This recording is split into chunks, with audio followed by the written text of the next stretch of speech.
Those daily lattes, frequent takeout and premium cable bills add up, straining your budget.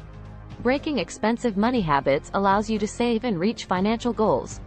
Here are 5 tips. First, log your spending to identify where small habits turn into big costs over time. Seeing the numbers will likely shock you. Tracking brings awareness. Now transform your money mindset. View saving as essential as any other bill. Let go of guilt over cutting non-essential spending.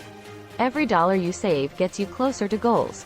Replace expensive habits with budget-friendly alternatives. Swap the latte for home-brewed coffee, cook more meals at home, downgrade cable packages.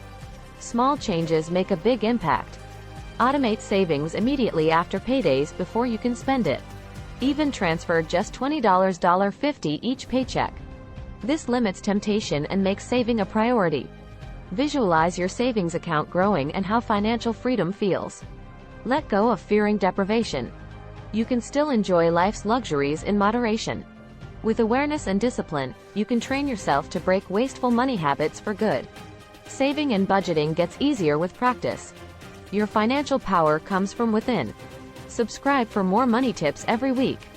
Take control and achieve your financial goals.